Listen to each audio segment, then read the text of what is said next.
Dear friends and colleagues from Norway and Greece, from the Nordic Institutes and all the other foreign schools in Athens, colleagues from the Embassy of Norway in Athens, dear all.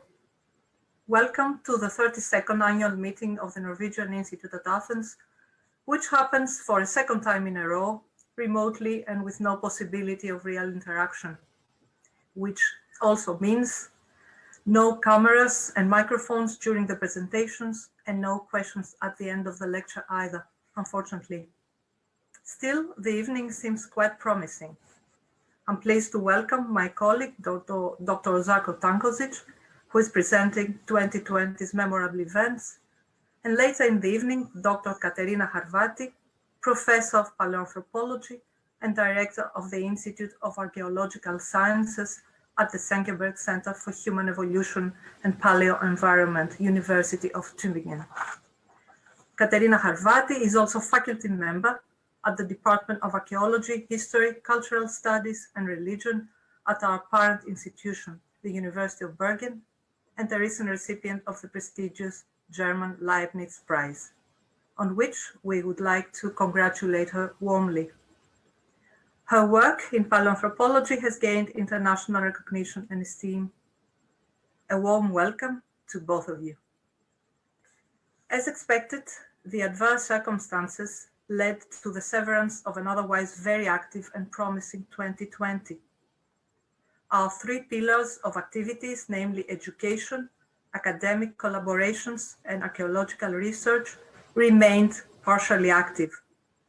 Education, mostly student courses from Norway in the first 2 months of the year, January and February, before the initial restrictions were imposed just a year ago, as well as archaeological field projects in late spring and summer, did indeed happen, as Zarko will discuss in more detail shortly. We do hope that among the new projects and activities that we are planning, 2021 will allow for certain of the postponed activities 2020 to take place, and I would like to mention just a few. The International Conference Medics, Denizens and Citizens from Greek Antiquity to Contemporary Middle East, organized by Professor Jeroen Ökland, University of Oslo, our own former director, Professor Christina Madou, University of Oslo, and Assistant Professor Rainer Maktabi, Østfold University College, Norway. Transmissions, a music research project involving student exchange between Norway and Greece, with the collaboration of the University of Oslo, the National and Kapodistrian University, the Onassis Cultural Center Athens, and the Norwegian Ultima Festival under the direction of Assistant Professor Peter Edwards from the Department of Musicology, University of Oslo. 3 seminars of the series Dialogues with the Past from the Nordic Graduate School in Archaeology, University of Oslo, have been rescheduled for 2021 thanks to our long-term and excellent collaboration with this center. We do hope that all of them will also take place.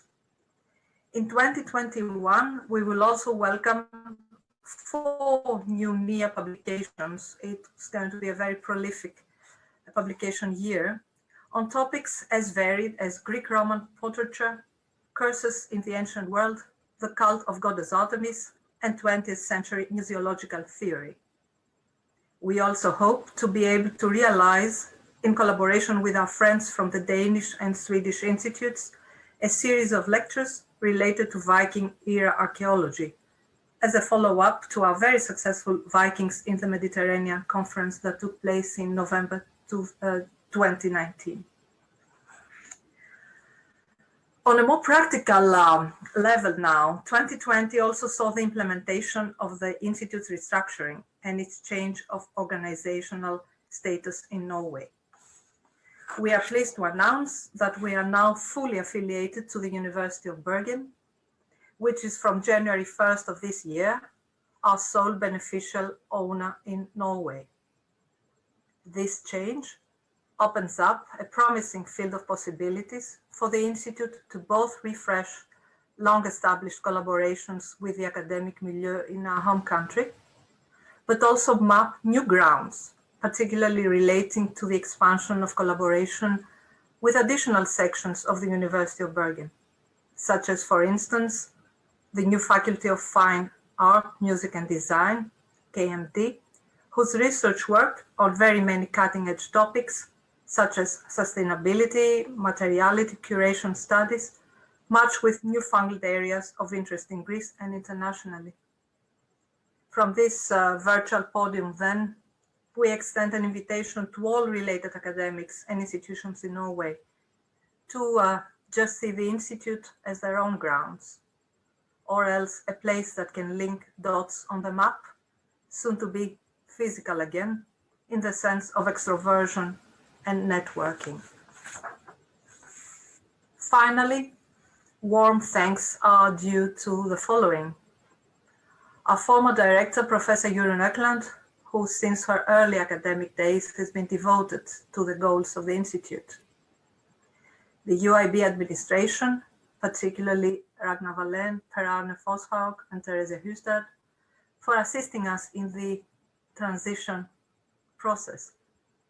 His Excellency, the Ambassador, and our dear colleagues at the Norwegian Embassy in Greece for their dedication to the Institute. On the Greek front, we are grateful as always to the leadership and colleagues at the Ministry of Culture and Sports, namely the Minister of Culture and Sports, Dr. Lina Mendoni, the Secretary General of Culture, Mr. Georgios Didaskalou, the General Director of Antiquities and Cultural Heritage, Dr. Polixeni Adam Veleni, the Director of Prehistoric and Classical Antiquities, Dr. Elena Kountouri, the Director of Byzantine and Post-Byzantine Antiquities, Dr. Iulia Papageorgiou, of course, all the colleagues at the Department for Foreign Schools and all the efforts who have been collaborating with the Institute throughout the years. At this point, we should particularly thank Dr. Anna Karapanagiotou, the IFOR of Tripolis, and now the new director of the National Archaeological Museum, on which we congratulate her. We would like to thank her for the continuing discussions in preparation of the construction of a new storage space for archaeological material in Tegea, Arcadia, where, as you all know, the Institute has been active since the 1980s. Before I finish this short introduction, I would like to make two important announcements.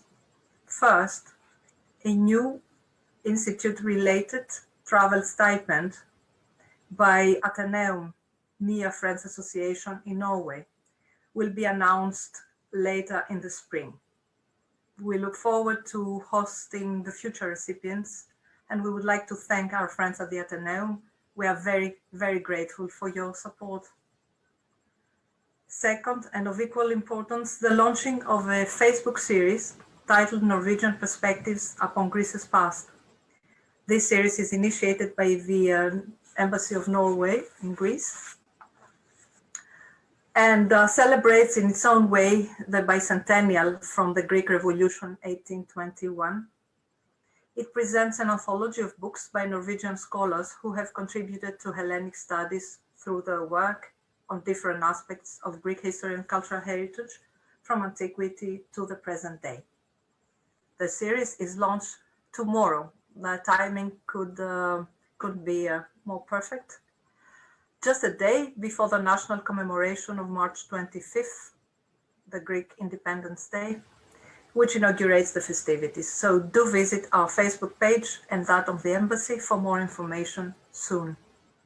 We thank the Embassy once more for their dedication. This is all from me tonight. Enjoy the rest of the evening. Zarko, the floor is yours. Thank you, Delia. Just share my screen.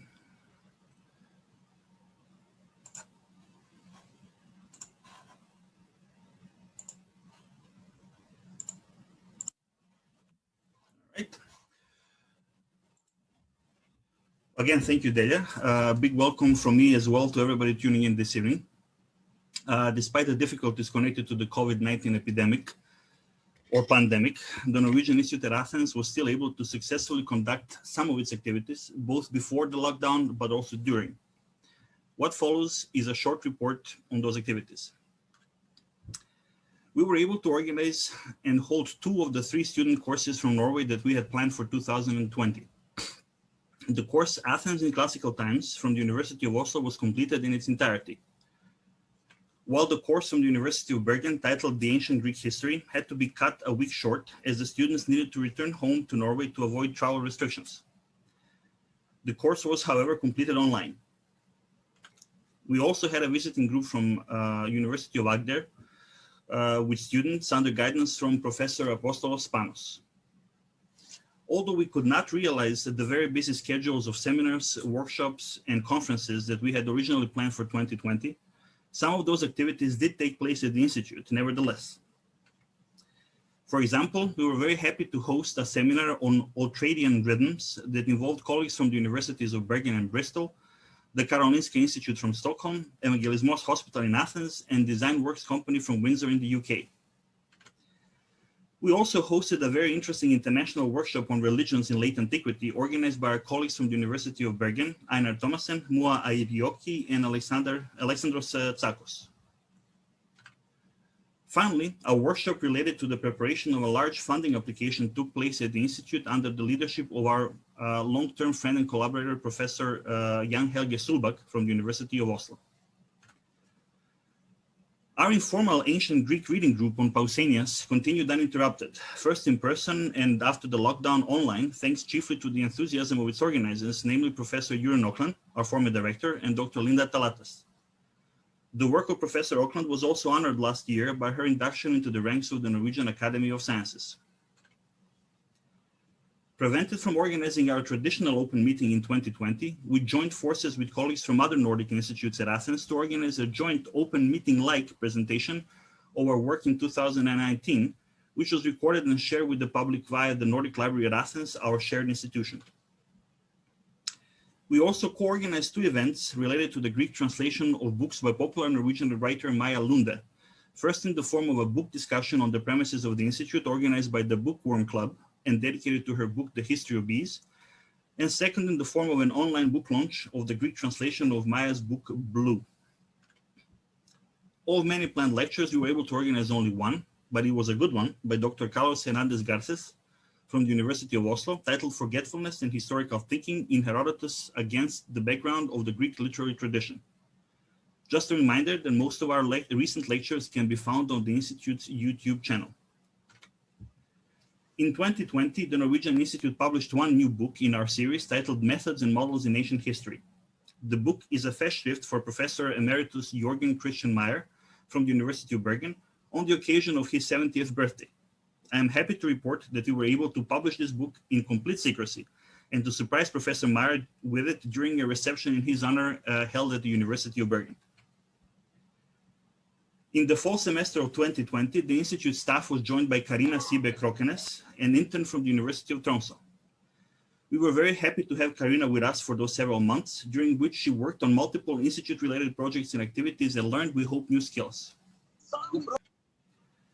In 2020, we also welcomed the new head librarian at the Nordic Library at Athens, Dr. Jens Mangerud, from the University of Oslo. I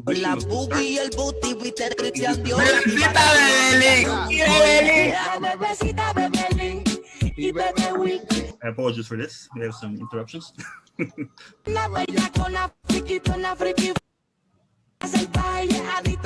Just a second.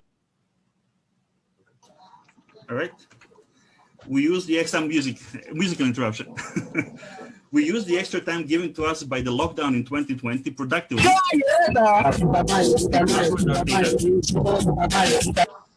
to the new English and Norwegian webpage of the Norwegian Institute at Athens. The page is now fully integrated with the University of Bergen system, as is the Institute itself from this year. Finally, and as a good transition to the next section. Shut the fuck up!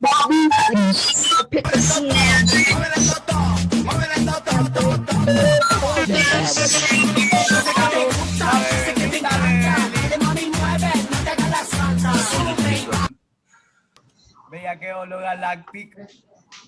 Mueve todo, mueve todo. All right. And we can continue. All right. As I said, finally, there's a good transition to the next section of this report. That deals with our archaeological activities. We are happy to report that in 2020, we were able to equip a new storage facility, Apotheki, in Charistos, where the material from the Institute's projects in the area will be stored from now on. We are very grateful to the municipality of Charistos and its mayor, Mr. Lefteris Raviolos, for graciously allowing us the use of one of the municipality's own location for this purpose, as well as to the effort to Antiquities of Evia and its director, Dr. Angeliki Simosi, for their collaboration in this endeavor.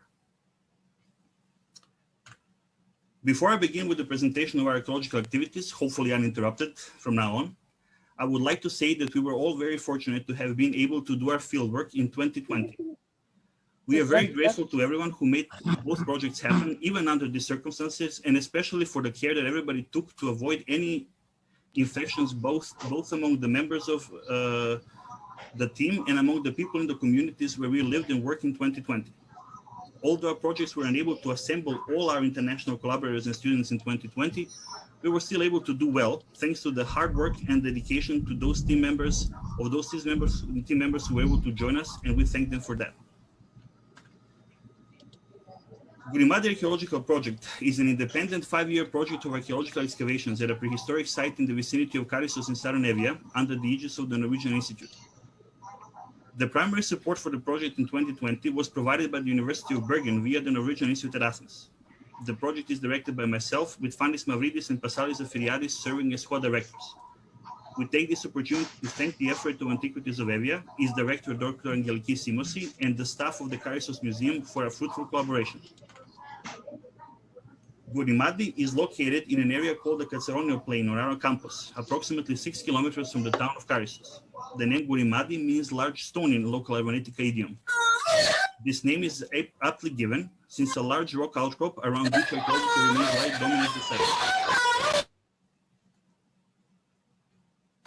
Gurimadi was discovered during an earlier survey of the area, Norwegian Archaeological Survey in the Charistia, and immediately recognized as important based on the composition of Master and Media presenta. Shut the fuck up, bitch.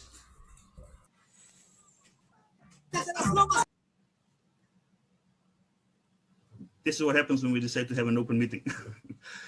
All right, the location of the site is also indicative of its importance. Welcome it forms to the a natural Come field Zone. that dominates the Caribbean Only region in its two main plains and has excellent vistas of East Attica and the northern Cycladic Island.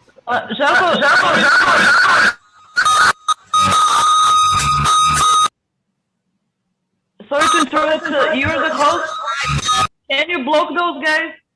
These are somebody got attacked.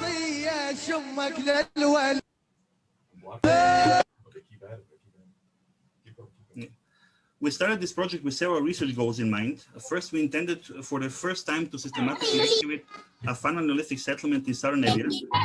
Second, this is one of the few prehistoric multi-period sites in the region with a potential for providing stratified information about the transition between the Neolithic and the Early Bronze Age. Third, many obsidian arrowheads suggest either a specialized use of the site, for example, as a hunting camp, or an obsidian workshop, or evidence for conflict, and we wanted to determine which one of these fits the data better. Finally, a unique find of a completely preserved copper implement pointed to the possible existence of previously unknown early metallurgical activities in this area that we wanted to examine further. According to the size of the archaeological material surface scattered, the maximum extent of the site is about 4 to 5 hectares. The site extends on the summit and northern, western, and southern slopes of a hill formed around a natural schist outcrop.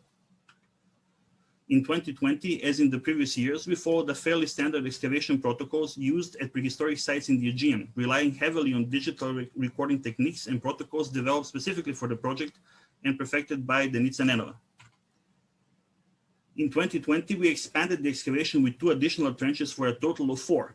Our main aim was to open a larger surface to try to understand the increasingly complex architectural situation on the site. We first opened Trench 3 in the area between trenches 1 and 2, while also continuing the excavation in Trench 1 to resolve an issue of a possible boundary or a fortification wall, parts of which were visible on the surface even before the excavation began. We opened a small test trench to the northwest of Trench 1. As expected, the architectural remains extend in multiple directions in relation to what we originally seen in Trench 1. At this point, it appears that most of the top of the Gurimadi hill was originally covered with structures belonging to multiple phases of the use of the site. Moreover, most of the walls we could identify thus far are not linear. Almost all the walls consist of multiple courses of carefully laid out rocks connected by mud mortar, which is invariably much more compact than the surrounding soil and contains fragments of pottery and sometimes small pieces of burnt dope.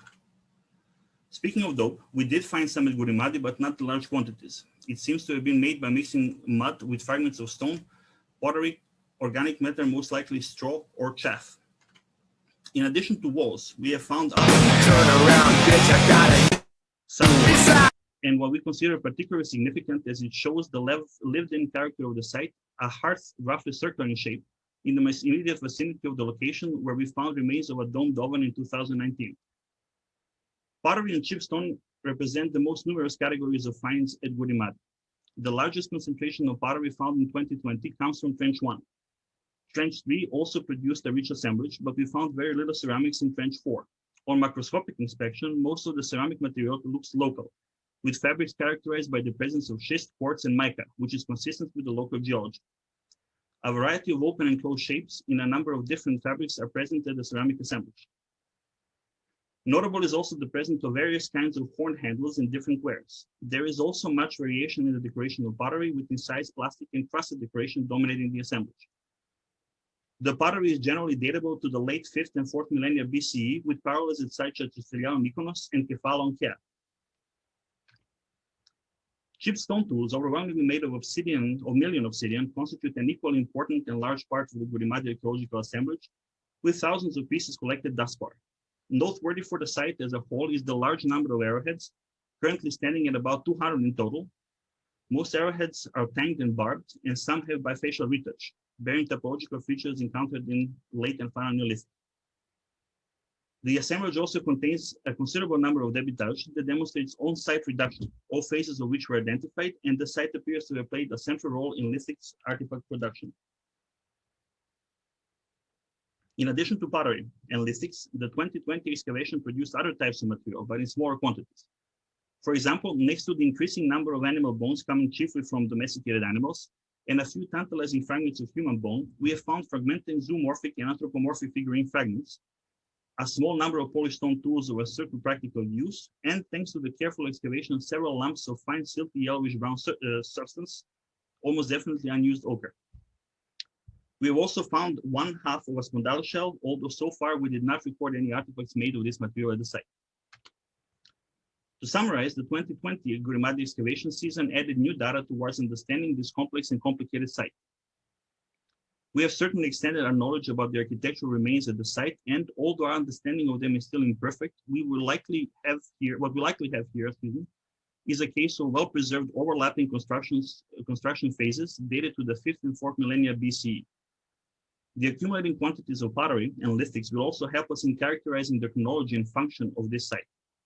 It is difficult to overemphasize the importance of Gurimadi for understanding the prehistoric chronological sequence. With solid indicators of mid and perhaps even 5th millennium occupation, Gurimadi is at the moment the oldest open-air site known in southern Evia and is crucial for understanding prehistoric chronology of both that particular area, but also the Aegean as a whole. Finally, we must mention that GAP is organized as an unpaid field school where Norwegian, Greek, and international students can learn transferable archaeological and technical skills applicable in most geographical and chronological contexts. So far, a large number of students from the universities of Bergen, Oslo, Trondheim, and Athens have participated, with the interest growing every year. The project directors in the Norwegian Institute thank all the individuals and institutions that have assisted us in the successful conduct of this project in 2020, with apologies if we have left anyone out. Special thanks go to our wonderful team of specialists and volunteers, primarily from Norway and Greece, but also from the US, Bulgaria, Turkey, Albania, Italy, and the Netherlands. Let us now turn to our second active archaeological field project, the small Cycladic Islands project, lovingly referred to as the SCIP. The Cycladic archipelago consists of well over 200 individual islands, only about 20 of which support permanent populations today. Many such smaller places, though, have played an outsized role in the Mediterranean's history, and SCIP is designed to investigate these places archaeologically, using multidisciplinary survey techniques and to situate them in their wider regional and chronological context. SCIP began in 2019 as a Greek-Norwegian-American collaboration involving the effort to antiquities of the Cycladic, the Norwegian Institute at Athens, and Carleton College, and is directed by Drs. Dimitris Athanasoulis, Alex Nodell, and myself. In 2019 and 2020, we carried out comprehensive surveys of 21 islets in the vicinity of Paros and Antiparos. Also in 2019, we developed a multi-method research protocol based on a wide variety of experience in Mediterranean survey, but adjusted for the practicalities of doing such fieldwork in maritime small island environments. Each island was the subject of an individual survey with a team of field workers at 10-meter spacing in survey units of about 50 by 100 meters, counting and collecting artifacts as we progressed. While field walking was underway, a separate team mapped archaeological features, drew them in the field, and when appropriate, recorded them with photogrammetry or aerial photography. This was carried out for all features of each island, regardless of type or date. This part of the project was led by Evan Levine and Hussein Oster. For each island, with the exception of a few no-fly zones, we also carried out a detailed program of aerial photography and photogrammetry, seen here for the fortified island of Reconstruction. This aided in the documentation, mapping, and interpretation of the landscape as a whole, and supplemented the variety of more traditional land-based modes of documentation. Areas of particular interest were often subject to site-based beaded collection, and we also carried out programs of environmental ethnographic study in the surrounding area. For both field seasons, the preliminary analysis has been carried out for all pottery collected on each island, providing a diachronic and functional picture of activity on the island surveyed thus far. This aspect of the project is led by Dr. Denitsa Nenam. For those interested in more details, we direct you to two recently published articles in Antiquity and the Journal of Island and Coastal Archaeology. In 2019, SCIP was based on Paros, focused on the small islands on the southern and the end of the Paros-Antiparos Strait, off of the northeast coast, and the more solitary island of Dionysia. In 2020, however, we turned to Antiparos, beginning with Strongyllo, the largest in the survey area, then moved to the islets north of Antiparos, before finishing back on Paros with the Bay of Naus. We present the 2020 results here roughly geographical, from north to south. In 2019, we found particularly interesting materials on Viocastro and Filisi, located just outside of the Bay of Naus. In 2020, we returned to complete the survey of the islands inside the bay. The islet of Ikonomu is actually attached to Paros by a small sandbar that comes and goes depending on the season. It has long occupied a significant place in the literature as home to a small enigmatic site with a monumental polygonal wall and several buildings in the center, including an absidal structure that has been identified as a temple and variously dated to the early Iron Age or Archaic periods. While there is some late geometric material present on the islet, the vast majority of surface pottery is archaic to classical in date. We believe that the architecture dates to this period as well, which is also in keeping with the masonry style of the polygonal wall. Later material is also present, especially from Roman and Byzantine times. Ikonomu was part of a wider system of settlement from late Roman times onward, as indicated by the recent Euphoria excavations of late Roman pottery kilns at the site of Zoodokos Pigi. The pottery evidence at the site and a closer look at the architecture leads us to believe that the absidal building is more likely an early Christian church built out of spoliated blocks from early buildings. This interpretation is complicated by the thick vegetation and incomplete plan, though small pieces of what appears to be mortar in some of the walls was also quite suggestive. An entirely different pattern is represented on the islets of Aia Kali, Aios Artemios, and Galiatos, which housed major installations of the Russian occupation of the Bay of Naus in the late 18th century during the Russo-Turkish War. In this case, these islets served to isolate the occupying forces from the local community, while also establishing strategic outposts, strongholds, and weapons batteries. Turning to northern Antiparos, we jump back in time again to prehistory. The Neolithic site of Saragos is located on the smallest island in the survey area. While the site is well known and well published, a brief survey of the islet in 2020 puts it in dialogue with the broader results of SCIP and complements the earlier work with new methods. Across the way, Firo and Diplo revealed rich ceramic and lithic assemblages from a variety of periods. Most significant was the previously unrecognized site of Plaques on Diplo, which seems to date to the final Neolithic period, but may also include late Neolithic and early Bronze Age material. Fragmentary architectural remains are visible across an area of about 50 by 30 meters. These include the remains of several buildings, as well as clear passages between them and rounded features reminiscent of early Bronze Age fortification architecture. The adjacent island of Firo has probably the densest concentration of ceramic and lithic material so far observed. It is noteworthy that at times Firo and Diplo would have been attached to Paros, and in some cases also to Antiparos, and in some cases also to Paros, especially in prehistory. Prehistoric activity is attested by mostly early Bronze Age pottery and a large assemblage of lithics. The main phases of occupation, however, are from the Archaic to Hellenistic periods. The material scatter in combination with the built environment shows two main sites. In the northern part of the island, architectural remains were documented in association with a mostly archaic classical pottery, as well as some material of other phases. In the southern part, substantial Hellenistic to Roman scatters were documented at the site of Andri, where a modern building is built out of spolia next to a finely constructed ancient pebble floor. Functional analysis of the pottery from Firo reveals an eclectic range of activity. To us, this suggests a small settlement or a villa of the Hellenistic to Roman period in the south. Finally, Strongilo, the largest island in the survey area in 2020, exhibits a rich record of multiple periods of use. In addition to its size, the presence of water and nodal location make this a particularly interesting small island.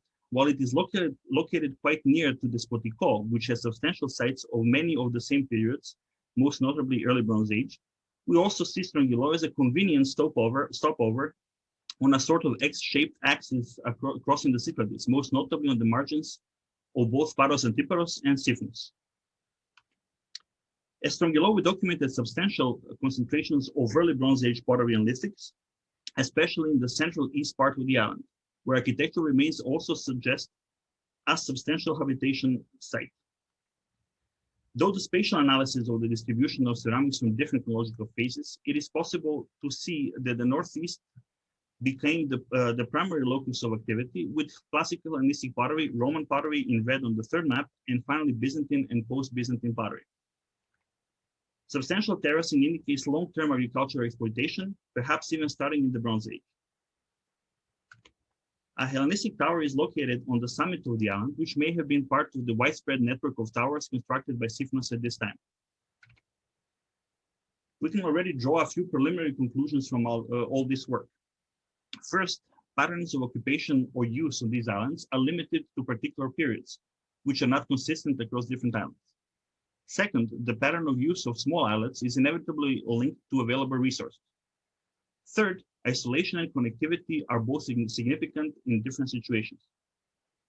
Fourth, systematic methods of team-based intensive survey have much to offer in small islands, especially when applied in a comparative fashion. While certain of these islands had been documented before, a wealth of new information was revealed through the more detailed survey, artifact collection, and study.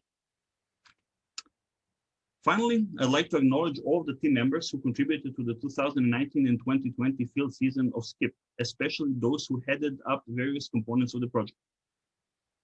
We also thank our collaborators from the effort of Antiquity of the Cyclades, and especially Dr. Dimitris Athanasoulis, the director, and Zosi Papadopoulou. With this, we finish the section of tonight's event outlining the Norwegian Institute's activity in 2020. As you can see, we were far from idle and have achieved much despite objective obstacles. Last but by no means least, I want to thank our friends from the American School at Athens, Evan Levine and Konstantinos Georginis, for their technical assistance with tonight's event. Before I announce our keynote speaker for tonight, I just want to apologize for these interruptions. In the spirit of having an annual open meeting, we decided to make the meeting open, which has clearly attracted some unwanted guests. Hopefully we will not have that many interruptions after this. Now, It is my distinct pleasure to introduce tonight's keynote speaker, Professor Katerina Harvati. Professor Harvati's list of achievements is as impressive as it is long, and I can hardly do it justice here in this brief introduction. She is a paleoanthropologist specializing in Neanderthal evolution, modern human origins, and the application of 3D geometric, morphometric, and virtual anthropology methods to paleoanthropology. In relation to this, she has conducted fieldwork in Europe and Africa. As Daria mentioned earlier, she is a professor at the University of Tübingen, and recently we are happy that she has also joined the ranks of the faculty at our parent institution, the University of Bergen. Professor Harvati's higher education chiefly took place in the United States with BA, MA, and PhD degrees obtained at Columbia University, Hunter College, and the City University of New York, respectively. Since, she has had numerous academic affiliations with universities in Europe, the United States, and South Africa, as well as with the Max Planck Institute for Evolutionary Anthropology at Leipzig. Her work has been recognized and awarded extensively, most recently by the prestigious German Leibniz Prize. She is the current president of the European Society for the Study of Human Evolution. The results of her work have been counted among the top international scientific discoveries of the year on more than one occasion. Inevitably, this world-class research was supported by generous funding from both German and European Union sources, and she has been the recipient of 2 European Research Council grants so far. Without getting into details of Professor Harvati's publication record, I should just say that it is highly distinguished and contains multiple works published in the most prestigious scientific journals such as Nature, Science, and others. Again, it is my pleasure to bid welcome to Professor Harvati to tonight's event and give over the virtual podium to her for her keynote lecture titled Epidemic, the earliest Homo sapiens in Eurasia, past and planned research. Before I sign off, let me just remind everyone to keep their microphones and cameras off during the talk. Thank you. Thank you very much for this extremely kind introduction, Zarko. Thank you for the invitation. It's my pleasure to be here. It's a little bit sad that we cannot be all together in Athens. I very much miss being with you, all of you there.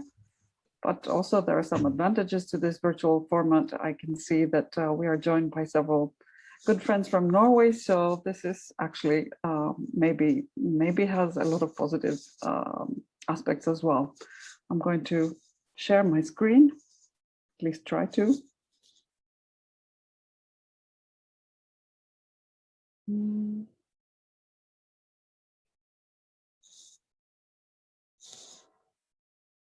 And I hope that it's working.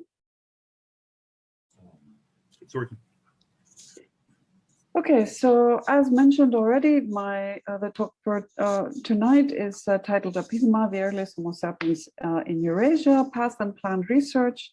And what I'd like to do today is take you much further deep into prehistory than what we've been hearing so far. First, I'd like to give you a short introduction about myself and my work, although I think Zarko covered mostly everything. But then I'd like to give you a brief overview of modern human origins research, a little bit of background on the Epidemic site and Epidemic fossil remains. Then I'd like to present to you our new results and analysis, which we published in 2019, what the implications of these new results are for modern human origins, and also finally what our planned future work is with the Norwegian Institute at Athens. So as was already mentioned, I am professor for paleoanthropology at the University of Tübingen since 2009, where I also head the Institute for Ecological Sciences. But since early last year, early 2020, I have also been a professor too at the University of Bergen at the Sapiens Center of Excellence and the Department of Archaeology at Bergen. So it's under this property, so to speak, under this affiliation that I am speaking tonight.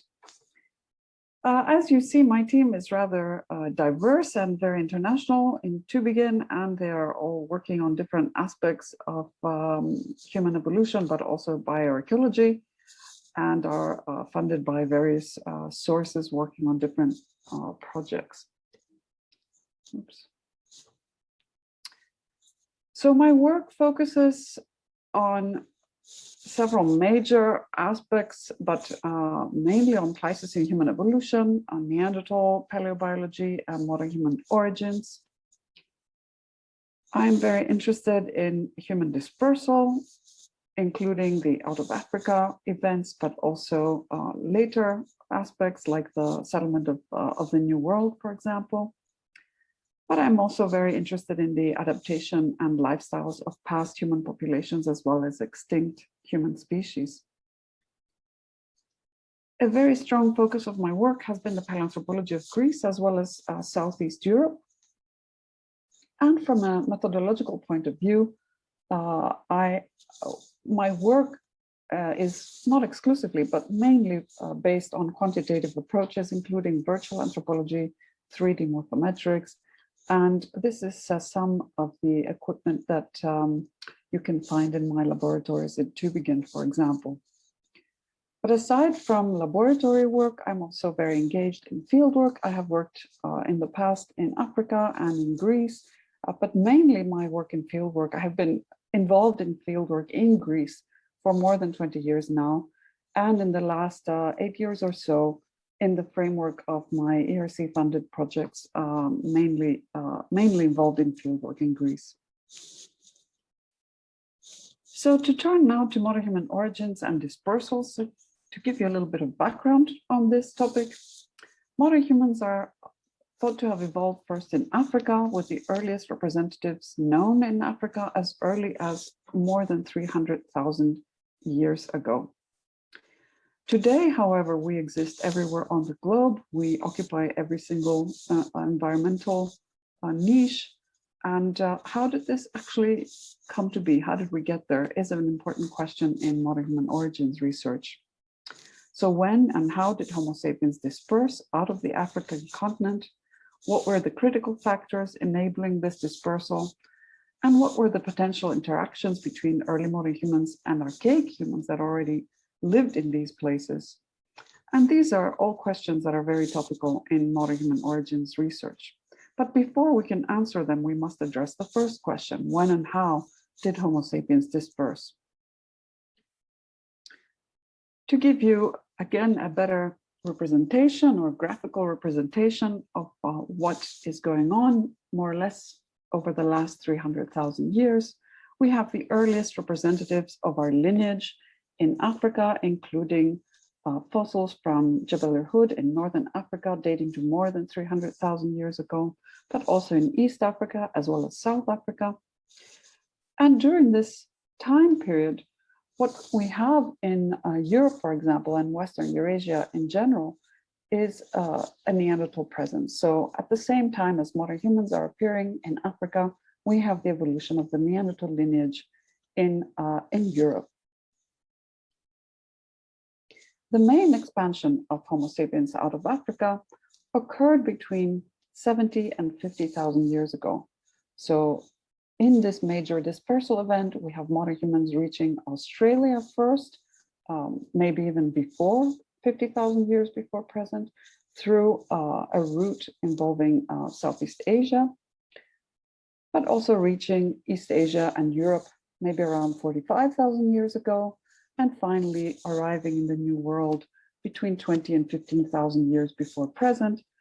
And this dispersal sets the stage for the world as we know it today. However, it is not as simple as all that. It's perhaps not surprising that it's a more complicated story than this. And why is that? Because we actually know, we have evidence that modern humans dispersed out of Africa also in earlier migration events. So we have known for a long time that in the Levant, modern humans already were present between 130 and 100,000 years ago. So a long time before this later dispersal event. And recent evidence has actually indicated that maybe this early modern human dispersal was actually a lot earlier, dating to up to 180,000 years before present, or even earlier than that. And what is also known in this region is not only that we have an early presence out of Africa of early modern humans, but also that in later periods, so starting around 100,000 years or so, we see a presence of Neanderthals. So it appears that not only do we have an early dispersal of Homo sapiens into the Levant as early as 180,000 years ago, but also that this might have been a failed dispersal. And what does this mean, failed dispersal? But it did not produce a permanent settlement of modern humans in this region, because these populations seem to have been probably replaced by Neanderthals later on, and themselves, Neanderthals were replaced later by the second wave of modern humans dispersing around 60,000 years ago. What would have led to these early dispersals would probably have been environmental shifts. And this idea of early dispersals of Homo sapiens outside Africa are also supported by paleogenetic evidence that indicates there was interbreeding between early Homo sapiens and Neanderthals that happened also before 200,000 years before present. So they must have met at some point. So in this context, which is quite complex, the Levant has been considered a possible contact zone between Neanderthals and modern humans, where they probably would have alternated their geographic ranges according to environmental conditions. And this brings us to Epidemic Cave, which is the site that I would like to talk to you about tonight. Epidemic is located in the tip of the Mani Peninsula in the southern Peloponnese. You can see it here in the map. Well, you can see Greece in the red circle. Epidemic would be all the way to the south. And as you can see, it's a cave complex. It comprises 5 different caves, and they are located in rather inhospitable fashion on a cliffside directly on the water today. The cave that I would like to focus on is Cave A, which you see here. I don't know if you can see my cursor, but the fossils that I will talk about tonight come from this cave. They were discovered in the late 70s by a team from the Museum of Anthropology of the University of Athens Medical School. And they were at the time removed and taken to Athens for cleaning and study. They were actually recovered from the ceiling of Cave A, and they were found encased in rock, in breccia rock. So I will show you what that looked like in a second. So these are some images from the original fieldwork at Epidemic site, and this is now the interior of Cave A. You can see it also again here. And what you see here is the breccia rock in the ceiling of the cave. And now it's being prepared for removing this block where the human crania are encased. And you can see it also here. This is Epidemic 2, and this is Epidemic 1. Epidemic 1 was the first that was spotted. And while they were removing the block, they actually realized that there's a second human cranium also encased in this piece of rock. And here it's sort of the composite stratigraphy, so to speak, of the site with the approximate position of this block of breccia indicated. Now, as you can see, this is a rather small piece of rock, and the crania were found very close to each other. So it was always assumed in the past that they belong together in more ways than one, that they actually represent perhaps the same population, the same group, and that they died at the same time, possibly. So even though these specimens were obviously very important, and they're among the most important that have ever been found in the region of Southeast Europe, they remained relatively unstudied, and not very much has been known about them in the past. So previous observations were made exclusively on the better preserved specimen Epidemic 2. But even so, only preliminary studies were published, and these were based mainly on a handful of published measurements and a couple of published photographs. It was already noted, even from quite a long time ago, that this specimen shows Neanderthal affinities or pre-Neanderthal affinities, most likely. But it was also noted, and you can even see it in this photograph, that there had been quite a lot of damage that occurred post-mortem. So a lot of taphonomic distortion and breakage that complicated the interpretation of this specimen. There was even less known about the second specimen, Epidemic One, and one of the reasons is that it was removed from the rock, from the block of breccia much later, not until the early 2000s or so, but it was never properly described, or and there never existed even published photographs of this fossil.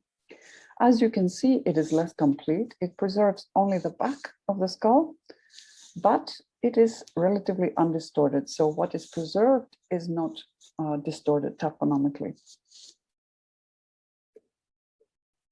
So in 2019, I was invited by our colleagues at the University of Athens Medical School at the Museum of Anthropology to conduct a reinvestigation and extensive reanalysis of this material in collaboration, of course, with the Museum of Anthropology, but also with various colleagues and institutions around the world.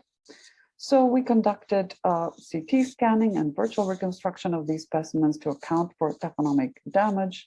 We also we conducted a detailed description and exhaustive comparative analysis of their 3D shape.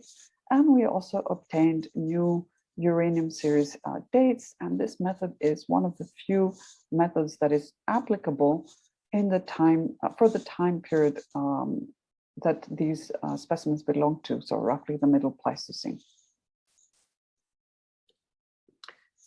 So to show you here, this is the virtual reconstruction of the specimen Epidemic 2. And what you see in this image on the left-hand side, so the yellow image represents a CT scan of the original specimen that was obtained in Athens at the hospital in Athens. And in the middle panel, what you see is the segmentation. So one of my students, Kara Roding, actually had to virtually dissect every piece of bone, a broken bone on this specimen in the computer. And you see here the cracks that are filled with matrix on the original. So clean all the cracks from the extra sediment and then put everything together. And you see the end result on the right-hand side, where we have the different fragments of bone restored to their proper anatomical position. And what you also see in gray here are parts that are missing on one side, but are present on the other side. So we can use mirror imaging in our software to actually replicate what would have been there and to end up with a more complete specimen.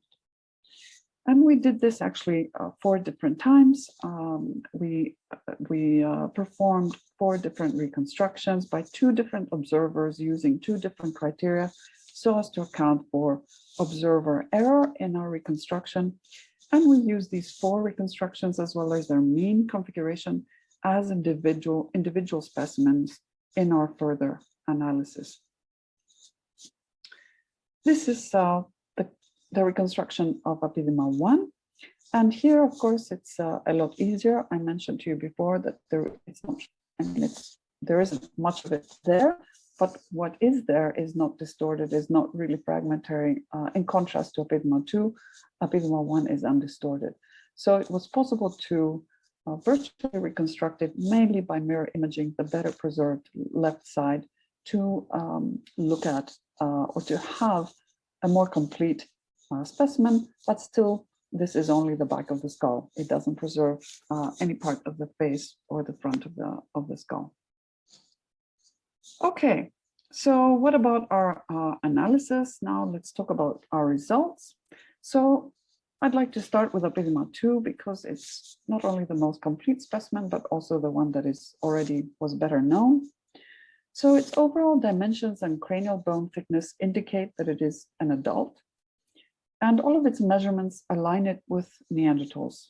It also has a whole suite of Neanderthal features, which I'm not going to go into, but there are many, many different features that characterize Neanderthals that we can also find on Epidemic 2, just like we would predict for a specimen of this time period, so approximately 150,000 years before present in Europe. When we conduct the quantitative analysis of its shape, and this is a principal components analysis, what you're seeing here is an analysis of three-dimensional shape. On the left side, you see the analysis of the shape of the face, and on the right side, independently, the analysis of the neurocranium.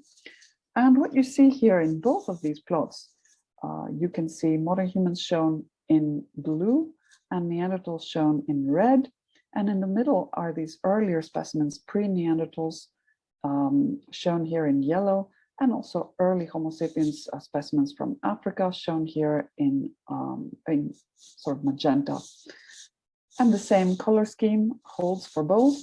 And when we look at where does Epidemic 2 fall in this plot, where does it group, who does it group with, it is very clearly for both analysis falling with either within the Neanderthals or very close to Neanderthals and pre-Neanderthals, just like what we would expect from its morphological features that I just mentioned to you.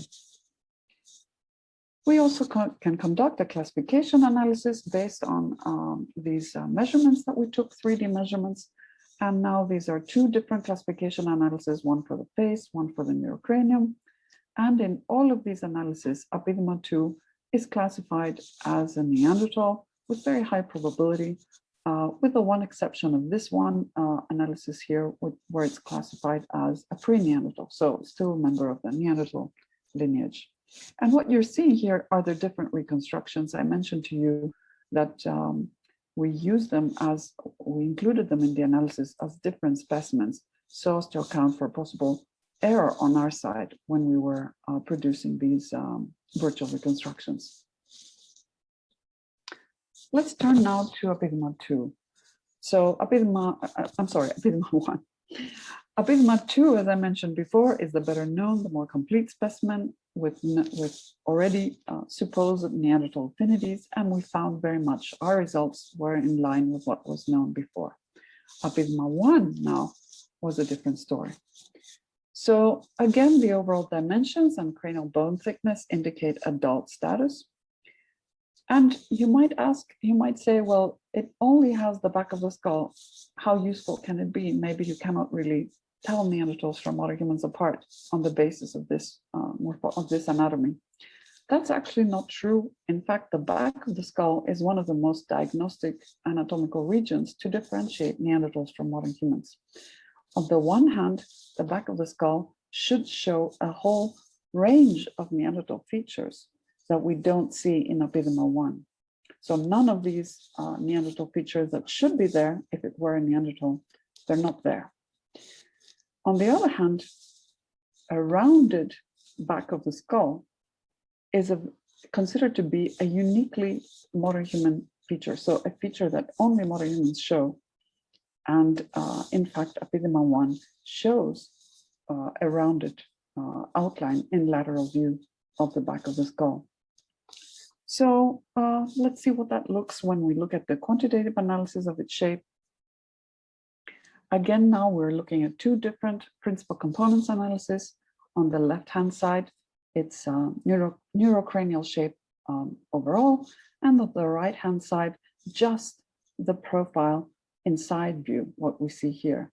And again, as I mentioned before, this region is actually quite diagnostic. You can see it already on the plots, especially the one on the left, where modern humans are actually very much separated from everybody else, including Neanderthals here in red, but also the earlier pre-Neanderthals in yellow, as well as the early Homo sapiens that are a bit intermediate here. And the same goes for the outline on the right. Where does Epidemic 1 fall in these analyses?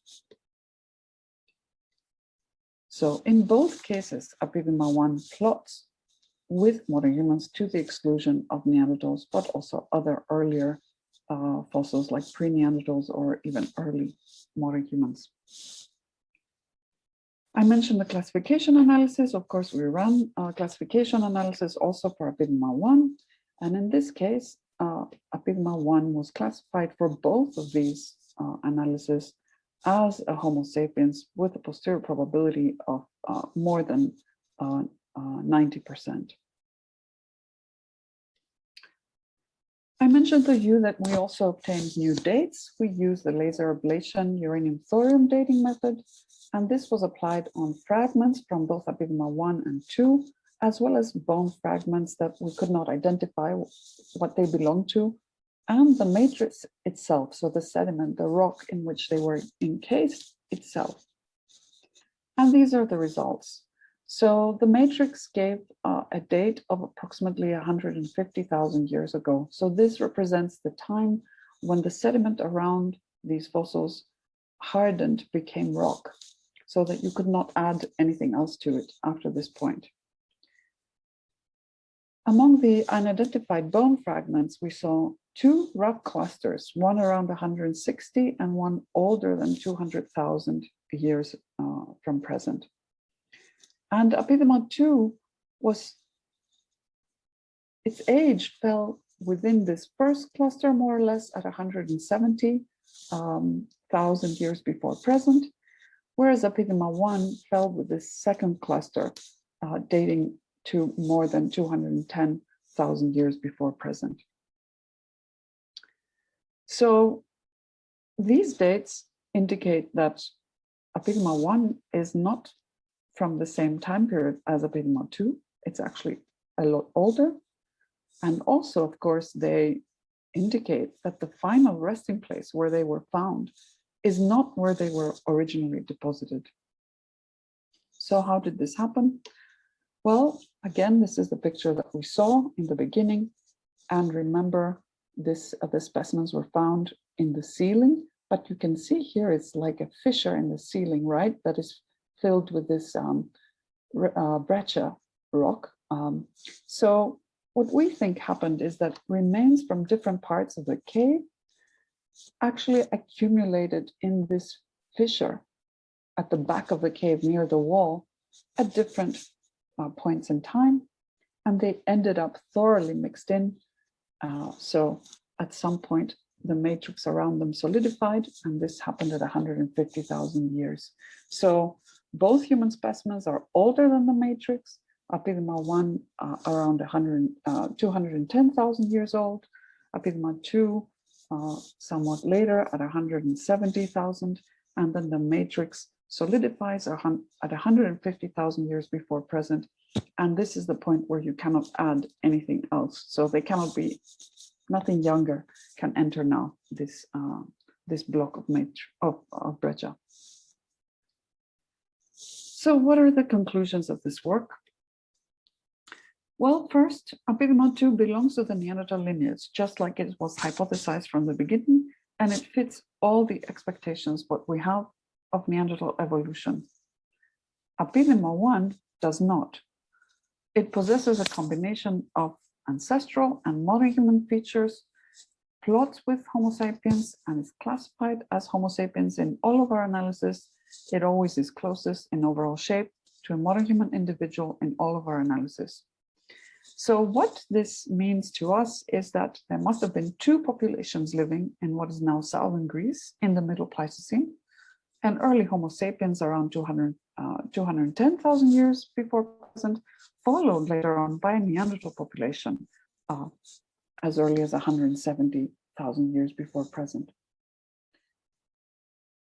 Now, this means that to me, in fact, this situation is very similar to what we have observed in the Levant, to what we know, or the evidence that we have from the Near East, that we have a very similar situation in southern Greece. And it might also be, in fact, in my view, is that Epidema 1 probably represents the same dispersal wave that is also found at Mislia cave, for example. And the difference being here that we have an earlier appearance of Neanderthal populations, possibly pushing these early humans or maybe absorbing them. Well, we just don't know what happened. The implications are that this early dispersal of Homo sapiens out of Africa that I mentioned to you at the beginning of the talk occurred earlier. And actually, the important part here is that it reached much further than previously thought, reaching Europe 150,000 years earlier than previously thought, so than the next Homo sapiens arrival in Europe. So this is actually quite interesting, because until very recent, until these results were published, Europe was thought to be the exclusive realm of Neanderthals in this time period, until the later arrival of modern humans 45,000 years ago.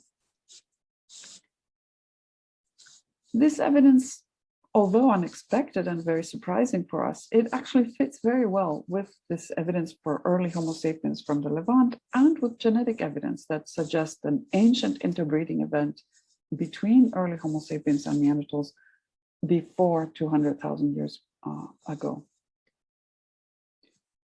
And of course, it opens up a lot of new questions. Was this a failed dispersal? If so, why? Did they interact? Was there interbreeding? And so on and so forth. But in my view, this suggests that the broader Eastern Mediterranean region, including southern Greece, but of course also the Levant, might be considered a contact zone where you may have these shifting geographic ranges of these species alternating also as far as Greece. And this brings me finally to the last few slides, to our planned work with the Norwegian Institute at Athens, also in collaboration with the Museum of Anthropology at the Medical School of the University of Athens. We have submitted an excavation permit for Apidima for the next 5 years. And of course, we would like to, I feel that these questions that have been opened by our new research results, they can only really be answered by going back to this, to the field, going back to the site and trying to trying to find additional evidence. So what are the goals of such research, the planned work that we would like to do? Of course, to try to clarify the stratigraphy in Cave A and the dating of the anthropogenic deposits, to recover potentially additional human, but also cultural and faunal remains, so as to clarify the taxonomic identification that we have arrived at. Can we confirm it, for example? Can we find more early modern humans? But also to understand better the adaptation of these populations. How did they survive, and what kind of cultural adaptations they had? And to, of course, also investigate the original depositional context of the two fossil crania, to try to answer the enigma of where they might have been originally deposited and how they ended up together, so closely together in the ceiling of the cave. And finally, also to investigate the context of a later burial. I did not speak about this burial now, but there are additional human remains in this cave complex of Apidima. In fact, Cave Rama has been proposed to have yielded an Upper Paleolithic burial, which is a unique, almost unique, very rare overall for an early Upper Paleolithic burial, and I believe it's the only one that we would have in Greece if it's correctly dated to the Upper Paleolithic. It has not been dated. We would like to clarify its context and see if we could possibly establish actual association between cultural artifacts recovered with this burial and the human remains.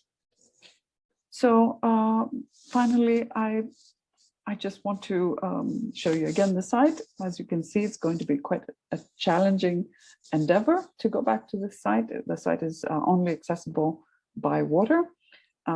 So it's a very remote location and difficult to reach, I should say. Not so much remote as in very distant from civilization, but very difficult to actually get there.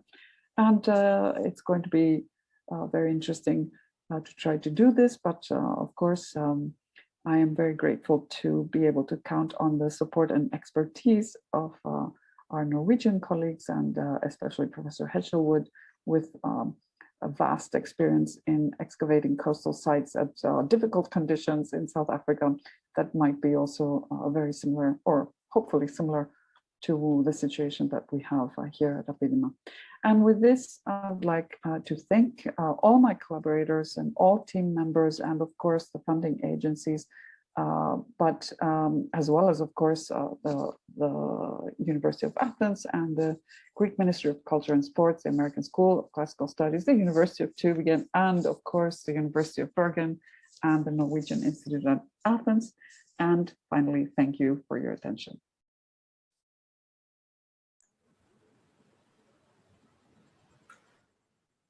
Thank you very much, Katerina, for this exciting account. We look forward to our collaboration, and we hope that we will see more research data in the coming years. Thank you so much, Zarko, for tonight. I would like also to thank Ivan for his technical help. It was a very surprising meeting. Many thanks to all of you for joining us tonight. Please follow us on social media to get regular updates on our activities. Good night, Kali Dinami, and stay well, all of you. Thank you so much. Good night. Thank you.